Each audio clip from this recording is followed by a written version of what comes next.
I'm about to get ready to, or not get ready. I'm about to do some yard work at the church here. And I got to get my Sunday school room set up. We changed some stuff around. But right before I'm doing that, I did a little bit of research again, and I just found out more so the just how lawmakers don't want poor people to defend themselves. Why do I say this? Because, reasons. Let me explain the reasons. Number one, in most states, you have to pay in order to get a carry permit.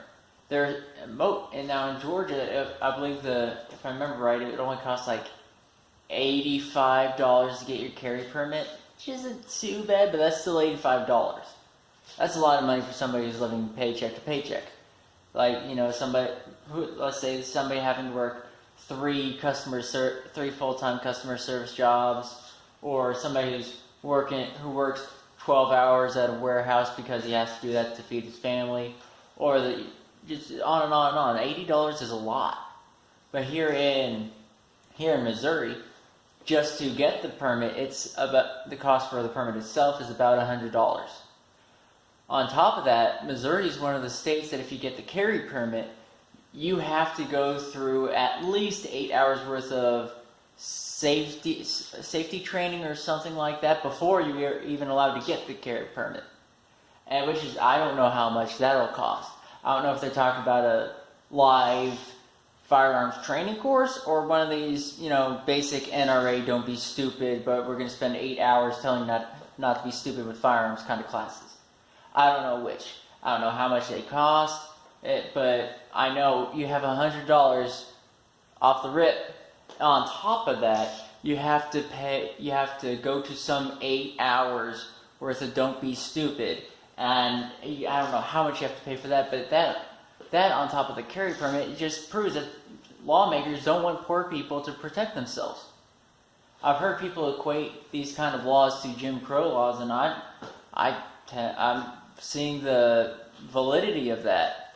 When you have to pay a lot of money to exercise a constitutional right, when you have to subject yourself to some kind of safety training for 8 hours, that's going to heavily restrict who can protect them, who's legally allowed to protect themselves. And that's just moronic. I mean, there are plenty of politicians who would say they're for the people, they're for the poor, they're for the poor, the little man. They're trying to, all this lies that they give. They're for the poor people, they're for the middle class and all this stuff, but then they write laws to punish those people and to keep those people from protecting themselves. It's just wrong. Now, I agree with constitutional carry. I don't think we should have a permission slip just to be legally allowed to protect ourselves. It's just wrong. If we subjected this amount of scrutiny and this amount of restriction to voting rights, which would be under our First Amendment and all that stuff, you would see heavy revolt. But since it's for fun, we do this with firearms, it's okay because they're lethal objects. Forget it's a civil right. Forget it's a basic human right for self-defense and self-preservation. We can restrict it all we want.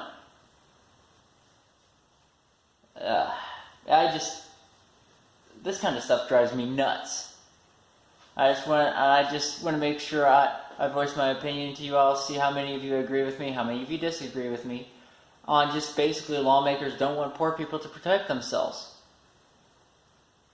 If you agree or disagree with me, leave the exact reason why down below in the comments. I'd love to hear anybody's opinions on the matter, but it's just moronic to me.